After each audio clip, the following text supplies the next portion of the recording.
ធ្វើហើយវាស្អាតក៏វាទៅតាមអ្វីការគិតនិងការ design របស់យើងដែរអញ្ចឹងវាមើលទៅវាខុសប្លែកពីគេបន្តិចហើយអញ្ចឹងបាទជម្រាបសួរអ្នកទាំងអស់គ្នាជាថ្ងៃនេះយើងរៀនទាក់ទងនឹង design នៅតារាងទាំង9ហើយសម្រាប់តារាងទាំង9ខ្ញុំប្រើទាក់ទងនឹង Canva គឺថាអ្នកទាំងអស់គ្នាមិនបានជា sign in ឬ sign up ទេទាំងអស់គ្នាsign in sign up សិនណាទាំងអស់គ្នាបាទអញ្ចឹងដំបូងយើងត្រូវអាចវាយពាក្យថា canva.com ក៏បានឬក៏វាយថា Canva ក៏ចេញដែរណាអញ្ចឹងពេលដែលចេញផ្ទាំងបែបនេះវាមានកន្លែងនេះមានកន្លែង menu កន្លែងអីណាហើយអ្វីដែលយើងត្រូវការបង្កើតគឺយើងបង្កើតទៅនឹងចុច create បាទនេះ create នៅផ្នែកខាងឆ្វេងបាទហើយយើងចុចរើសទៅតងខ្សែដែលយើងត្រូវការជាធម្មតាយើងវាមានខ្សែ middle ទៅថាពាក់កណ្ដាល A4 ប៉ុន្តែខ្ញុំមកយកទៅតងនឹងទំហំ A4 ប៉ុន្តែសូម landscape អ្នកទាំងអស់គ្នាអូខេចឹងខ្ញុំមើលនេះបាទចឹងខ្ញុំរើស A4 ទាំងអស់គ្នាវាយ A4 ហើយ landscape ចឹងក៏បានឬក៏ document A4 landscape អ្នកទាំងអស់គ្នាចុចមកបាទបន្ទាប់ពីចុចទាំងអស់គ្នានឹងរងចាំបន្តិចណាចឹងខ្ញុំនឹង design ពុំតែមួយសិនហើយយើងនឹងធ្វើការ copy ឲ្យអក្សរដូចគ្នាតែមួយបាទបាទបន្ទាប់ពីវ័យដែលយើងរងចាំបានប៉ុណ្ណឹងយើងអាចខ្វែងផ្ទាំងដំបូងរបស់យើងសិនមកបាទចឹងអូខេចឹងយើងបានប៉ុណ្ណឹងណាបញ្ជាក់ទាំងអស់គ្នាបាទនៅផ្ទាំងខាងឆ្វេងវាមាន template នេះគឺជាបាទគឺជាគំរូស្រាប់ហើយ element គឺជាអ្វីដែលយើងអាចដាក់បញ្ចូលនៅក្នុងរបស់យើងបានហើយ tick គឺកន្លែង add អក្សរហើយ brand នេះគឺអ្វីដែលយើងមានជា branding របស់យើងផ្ទាល់ខ្លួនជា logo ជាអីយើងអាចដាក់បានហើយ upload នេះកន្លែងយើងដាក់បញ្ចូលរូបភាពបាទហើយ tool គឺយើងមានការគូការអីដោយខ្លួនឯងនៅក្នុងនោះហើយបច្ចេកនេះគឺអ្វីបច្ចេកដែលយើងបានរៀបចំទុកហើយ app គឺជា app support នៅក្នុង Canva របស់យើងអញ្ចឹងខ្ញុំមិនបានណែនាំច្រើនទេខ្ញុំធ្វើការបញ្យល់ប្រាប់អ្នកទាំងអស់គ្នាមួយតែម្ដងបាទអញ្ចឹងយើងបានប៉ុណ្ណឹងហើយអ្វីដែលយើងត្រូវការគឺយើងត្រូវការតកតងនឹងបាទយើង design អក្សរមុនក៏បានឬក៏ design border មុនក៏បានតែខ្ញុំនឹងធ្វើការ design នៅ border មុនយើងចុចកន្លែង element ណានៅផ្នែកខាងឆ្វេង element បាទអញ្ចឹងចុច element យើងវាយពាក្យថា border បាទ border ទាំងអស់គ្នាវាយពាក្យ border ដូចខ្ញុំបាទអញ្ចឹង border អញ្ចឹងបាទវាយ border ហើយយើងដាក់ថាstyle ខ្មែរអញ្ចឹងយើងវាយដាក់ border style ខ្មែរប៉ុណ្ណាគឺទាំងអស់គ្នា search មកបាទបន្ទាប់ពីទាំងអស់គ្នា search យើងរងចាំសិនណាយើងមានច្រើនបាទអញ្ចឹងយើងចុចកន្លែង CR មកប្រភេទ graphic បាទអញ្ចឹងយើងមើលសិនតើកន្លែងណាដែលយើងអាចប្រើបានគឺយើងប្រើបើសិនជា Pro ក៏ទាំងអស់គ្នាដូរផ្សេងទៅអញ្ចឹងយើងមិនចាំបាច់ប្រើ Pro ក៏បានណាបាទអញ្ចឹងយើងរកមើលអាណាដែល free ហើយយើងគិតថាស្អាតគឺយើងយកមកប្រើប្រាស់មកបើរបស់ខ្មែរអត់មាន free ទេទាំងអស់គ្នាវិធីមួយទៀតគឺយើងវាយទៅទៅcorner border ណាបាទអញ្ចឹងវាយ corner border មួយទៀតមកបាទអញ្ចឹងវាមានច្រើនអូខេបើសិនតែទាំងអស់គ្នាឆ្លាញ់មួយណាក៏រើសមកអញ្ចឹងវាមានច្រើនទៅតាមប្រភេទអញ្ចឹងខ្ញុំឃើញអ្វីដែលខ្ញុំឆ្លាញ់ហើយគឺបាទអញ្ចឹងខ្ញុំរើស style នេះចោះបាទ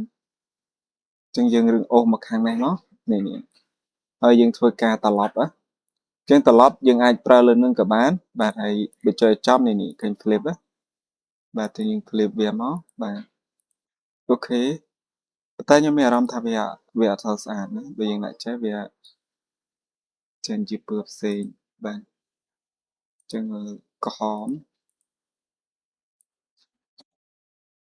អញ្ចឹងយើងអាចរក border ប្រភេទផ្សេងកុំឲ្យនេះខ្ញុំសុំរើសមួយនេះចោលណាបញ្ជាក់ទាំងអស់គ្នាអានឹងគឺខ្ញុំធ្វើបដាខ្ញុំ design ទាំងអស់គ្នាបដាទេគឺមិនបានកាត់ទៅណាទេយើងដាក់ជ្រុងខាងនេះមុនមកហើយពើបើយើងអត់ស្រឡាញ់ទេយើងអាចដូរពើបានណាអញ្ចឹងពើវាមានច្រើនអញ្ចឹងយើងចុចចំ color បាទ color នេះយើងអាចដូរពើបាទអញ្ចឹងយើងចង់បានក្រហមចង់បានអីយើងដូរតាមនឹងអូខេអញ្ចឹងបើយើងដាក់រាងធំក៏វាស្អាតទៅតាមនឹងដែរអូខេអញ្ចឹងខ្ញុំរើសរាងក្រហមបាទពាក់កណ្ដាលបាទអូខេអញ្ចឹងយើងបន្ទូចបន្តិចមកកុំឲ្យធំពេកប៉ុណ្ណា đóចឹងយើងដើម្បីធ្វើការ duplicate ទាំងអស់គ្នាចូលចំរបស់យើងហ្នឹងណាហើយយើងមកស្ដាំយកពីនេះ duplicate នេះណាយើងអូសមកខាងនេះបាទបន្តមកទៀតយើងចុចកន្លែង flip នេះយើងធ្វើការ flip វាមកចាបាទអញ្ចឹងវាអាចមិនស្អាតដូចអ្វីដែលយើងត្រូវការ 100% ទេប៉ុន្តែយើងអាចនេះបាទអញ្ចឹងបន្ទាប់ពីយើងវាយពាក្យ corner border អញ្ចឹងយើងអាចមើលកន្លែងនេះ magic នេះគឺវាមាន recommend ឲ្យយើងអាចចុចមើលមកអ្វីដែលគេ recommend អញ្ចឹងយើងអាចរើសបានអូខេអញ្ចឹងវាមានស្អាតអញ្ចឹងខ្ញុំសុំរើសប្រភេទនេះចុះណាឥឡូវខ្ញុំដាក់ខាងក្រោមនេះបាទចាំពេលដាក់ Canva វាចេញឲ្យស្អាតអញ្ចឹងយើងរើសពើឲ្យដូចរបស់យើងមកពើរឹងក្រហមមកបាទអូខេអញ្ចឹងបន្ទាប់ពីនេះអានេះអ្វីដែលយើង design បានប៉ុណ្ណាបើយើងអត់ឆ្លាញ់ពើกระดาษប្រភេទពើសទេបាទនៅក្នុងនោះក៏យើងដូរទៅណាបាទទាំងអស់គ្នាដូរអញ្ចឹងដូរមកគឺអាចដូរទៅពើអីដែលទាំងអស់គ្នាឆ្លាញ់ជាធម្មតាគេប្រើពើលឿងស្រាលតែខ្ញុំអត់ឆ្លាញ់ពើលឿងស្រាលទេខ្ញុំឆ្លាញ់ពើសណាទាំងអស់គ្នាបាទអញ្ចឹងបើសិនតែទាំងអស់គ្នាឆ្លាញ់ពើលឿងស្រាលក៏ដាក់មកបើថាទាំងអស់គ្នាមិនឆ្លាញ់ទេក៏មិនមានជាបញ្ហាអីដែរអញ្ចឹងយើងអាចឬ color ឬអីតាមនឹងដែរអញ្ចឹងខ្ញុំប៉ុណ្ណាអូខេអញ្ចឹងបន្ទាប់ពីយើងបានប៉ុណ្ណាទាំងអស់គ្នាចង់ដាក់អីថែមក៏ដាក់មកបាទនៅក្នុងនេះវាមានច្រើនសើរបស់ free ដែលគេឲ្យយើងប្រើ free ទេណាខ្ញុំទាញខាងនេះបាទបន្ទាប់ពីយើង design ប៉ុណ្ណេះបានយើងធ្វើមួយទៀតយើងទាក់ទងនឹងយើង add text ណានេះអក្សរបាទគឺយើង add អក្សរបាទយើង add text មកអញ្ចឹង text យើងវាយខ្ញុំសូមដាក់កម្មវិធីសិក្សាមុនណាបាទកម្មវិធីសិក្សាអញ្ចឹងបងប្អូនវាយតែប៉ុណ្្នឹងសិនអាផ្សេងដើម្បីកុំឲ្យយើងប៉ះទៅវាកក្រើកយើងចុចចំមកយើងចុចចាក់សមួយបាទយកចំមកចាក់សមួយអូខេអញ្ចឹងចុចចំយើងចាក់សមួយមកនឹងវាចាក់ហើយបាទអញ្ចឹងចុចទៅចំមួយវាចាក់សអូខេអញ្ចឹងបន្ទាប់ពីចាក់សអានេះសូមដោះសសិនចុចយើងជិបសបាទយើងក៏មកស្ដាំយើងយកពាក្យ log មកបាទអាណាដែលអត់ log យើងមកស្ដាំយើងចុចយកពាក្យ log មកអញ្ចឹង log មានន័យថាយើងកុំឲ្យយើងប៉ះទៅវាបដូរចលនារបស់យើងណាបាទអញ្ចឹងកម្មវិធីសិក្សាអូខេអញ្ចឹងបានប៉ុណ្ណឹងយើងធ្វើម៉េចទៀតទាំងអស់គ្នាដាក់ចំកណ្ដាលសិនណាកណ្ដាលចេះមកឃើញសញ្ញាព្រួយសងខាងទាំងអស់គ្នាមើលកន្លែង font ហើយបន្ទាប់ពី font ទាំងអស់គ្នាវាយមួយខ្ញុំពាក្យថាមូលណាអញ្ចឹងនៅក្នុងCanva យើងវាយពាក្យថាមូលទេបាទនេះមូលវិញចាញ់ឲ្យបាទបន្ទាប់ពីចាញ់ឲ្យប៉ុណ្ណាទាំងអស់គ្នានឹងធ្វើការដាក់នៅអក្សរកងក៏ដូចជា font ណាអញ្ចឹង font យើងអាចដាក់ពណ៌បដែងបានអញ្ចឹងនេះកន្លែង tick color ឬ tick color ហ្នឹងមកយើងអូសទៅក្រោមទៅពីអូសមកក្រោមទាំងអស់គ្នាអាចបដែងពណ៌ណាដែលគិតថាទាំងអស់គ្នាគិតថាស្អាតជាធម្មតាបើយើងពណ៌នេះហើយយើងអាចដាក់ពណ៌រងក្រហមដែរមកចឹងខ្ញុំសូមបដែងពណ៌រងក្រហមខ្មៅចឹងដែរមកបាទអញ្ចឹងហើយបន្ទាប់មកទៀតយើងធ្វើការដាក់អីគេដាក់អក្សរកងណាបាទយើងរើសកន្លែង effect អញ្ចឹង effect នេះគឺយើងរើសសិនណាយើងថាឆ្លាញ់ស្អាតមិនស្អាតយើងរើសតាមនឹងសិនអញ្ចឹងហើយខ្ញុំមើលជាក់ស្ដែងសិន effect បាទអញ្ចឹង effect ជាធម្មតាយើងដាក់រឿងផុសណា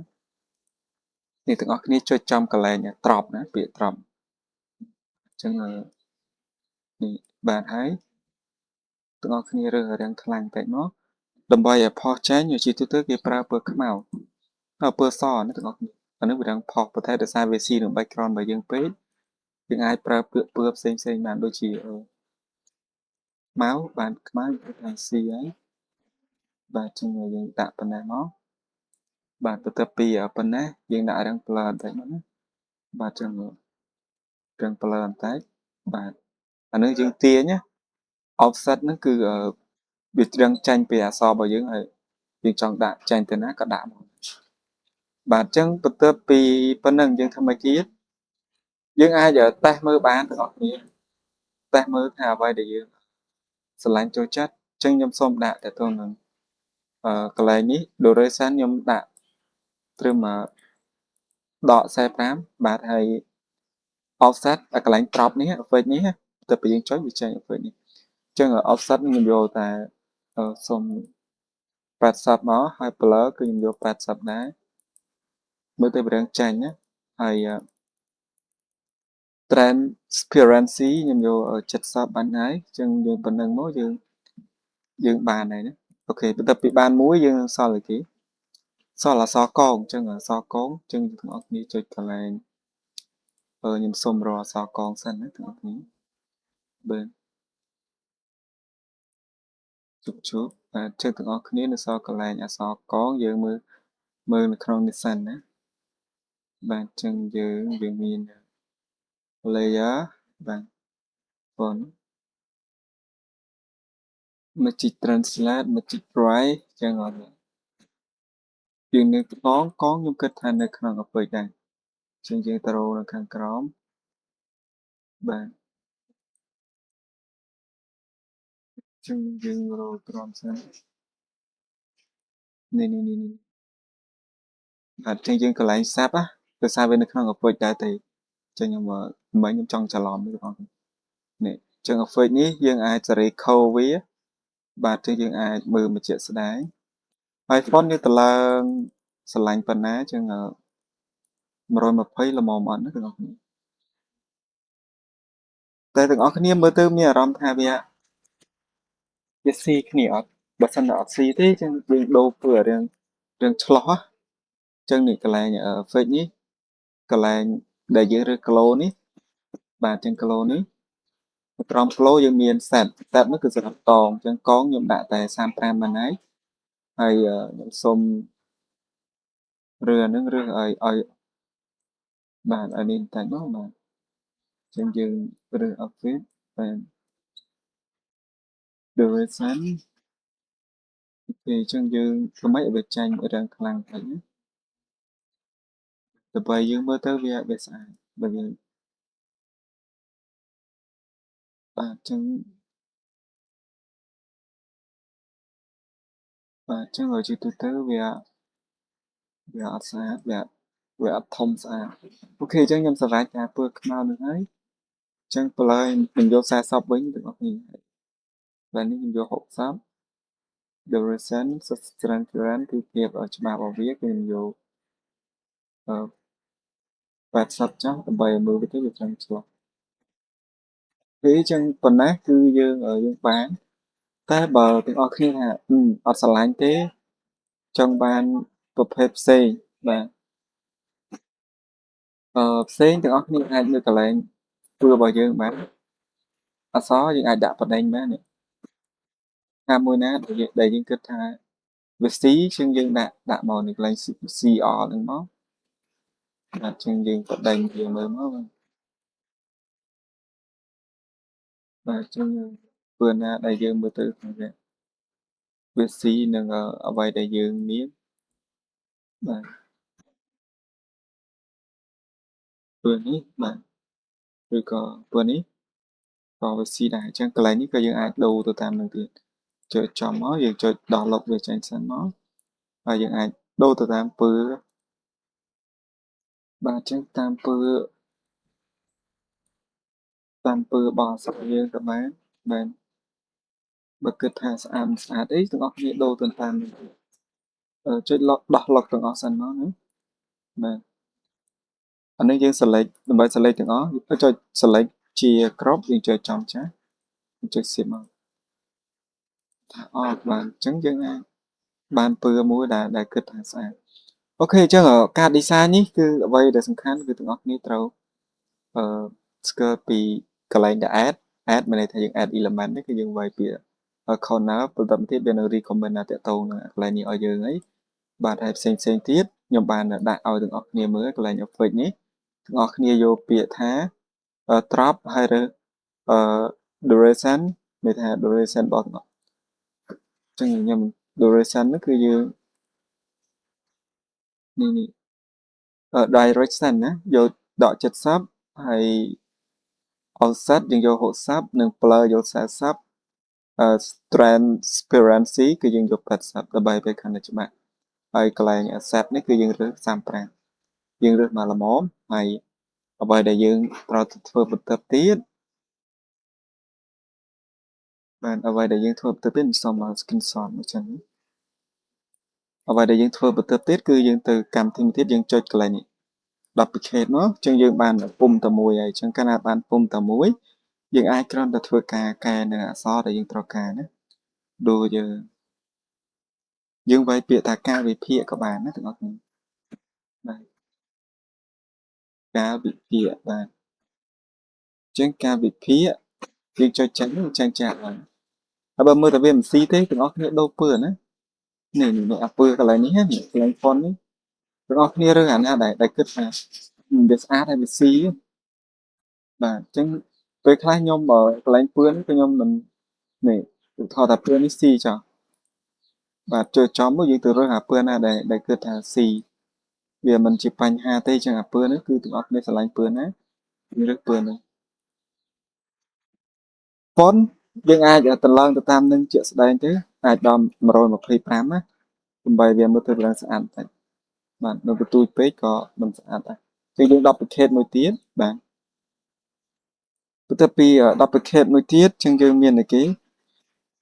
បញ្ជីសារពើភ័ណ្ឌណាយើងអាចដាក់បញ្ជីសារពើភ័ណ្ឌចានេះវែងបន្តិចបើរឿងវែងក៏យើងអាចបន្ថយទៅតាមនោះដែរសារពើបាទភ័ណ្ឌអញ្ចឹងខ្ញុំអាចសរសេរប៉ុណ្ណាបាទពេលរឹងធំជាងយើងបន្ទូលតែមកហើយកុំឲ្យវាធំពេក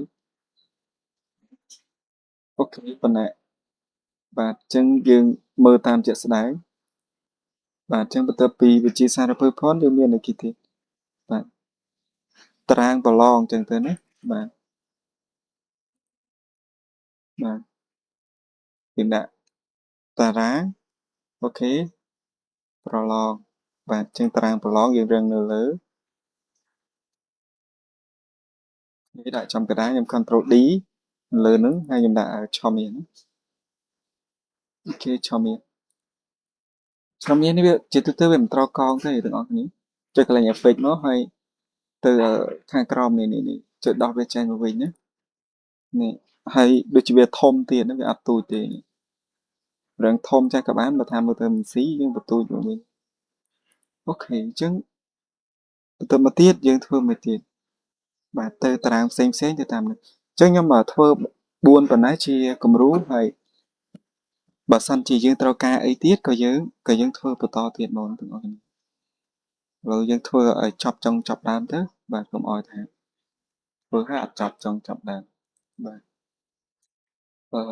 ចំណាត់ថ្នាក់បាទប្រចាំនេះអូខេអញ្ចឹងយើងបន្ទូចទៀតមកបើសិនតែមើលវារាំងទូចពេកអូខេអញ្ចឹងយើងមើលមកល្មមបាទប៉ុណ្ណឹងបាទអញ្ចឹងបន្ទាប់ពីត្រាប់ចាត់ថ្នាក់វាក៏មានខ្លះសាលាខ្លះយើងមានអត្រា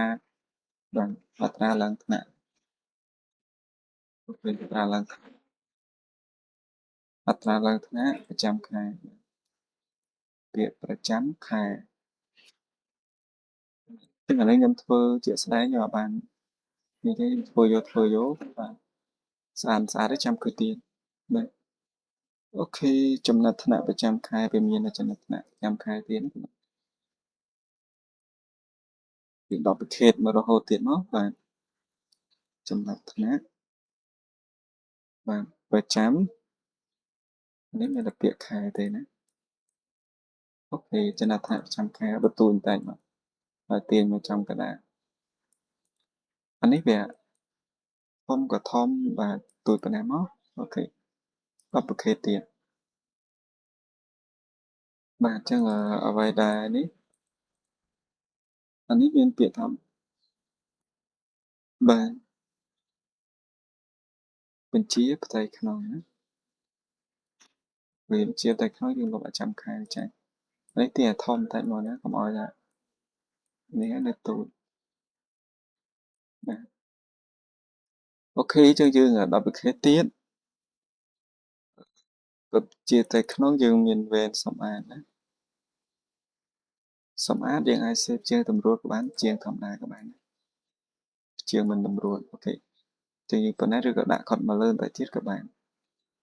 ធ្វើម៉េចឲ្យតែស្អាតខ្លួនឯងបាទទៅទៀតតារាងកិត្តិយសបាទតារាងកិត្តិយស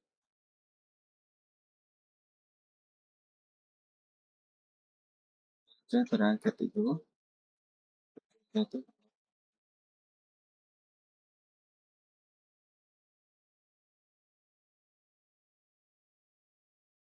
អញ្ចឹងទៅពីនៅតារាងកិត្តិយសយើងទទួលតែទៀតនោះកុំឲ្យធំពេកតារាងកិត្តិយសជួយយើង10 packet មួយទៀតនៅអីទៀតក៏ដូចជាយើងសរុបទាំងអស់លើហើយបាទជាខ្ញុំ10ហ្នឹងដោយសារនៅក្នុងខ្ញុំនិយាយមិញតារាងទាំង9តែយើងលើកកន្លែងទៅនឹងអត្រាឡើងថ្នាក់ប្រចាំខែបាទជាងយើងរុញទៅក្រោមកន្លែងរុញ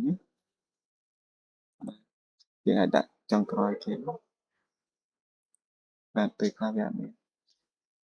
ចឹងអានេះចូលដល់តារាងទាំង10ហើយចឹងទាំងអស់គ្នាពេលបានប៉ុណ្ណឹងយើងអាចមើលពិនិត្យមើលឡើងវិញថាអក្ខរាវិរុទ្ធរបស់យើងខុសឬត្រូវអីជាក់ស្ដែងគឺយើងអាចមើលបានអានេះការ design ក្នុង Canva ឲ្យងាយងាយអញ្ចឹងខ្ញុំមកធ្វើការ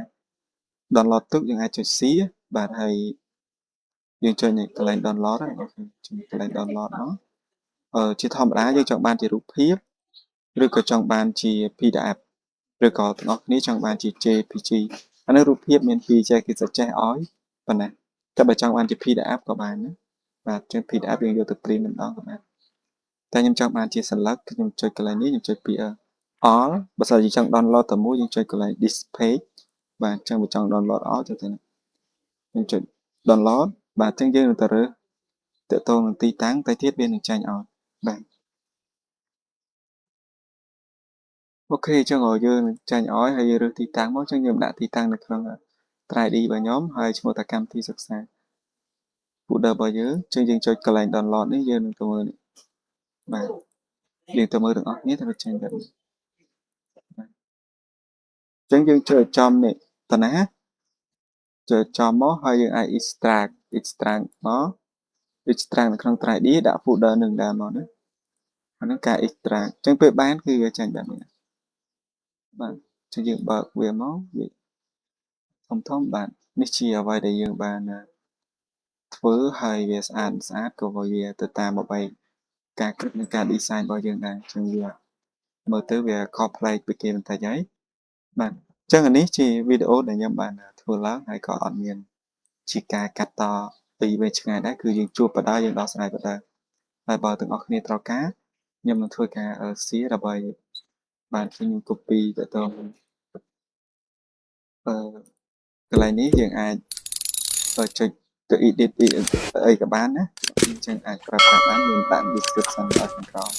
អញ្ចឹងអរគុណច្រើនបើសិនតែអ្នកគ្នាពេញចិត្តនៅវីដេអូនេះសូមជួយ like subscribe ដើម្បីទទួលបានវីដេអូថ្មីៗសូមអរគុណសូមគោរពលា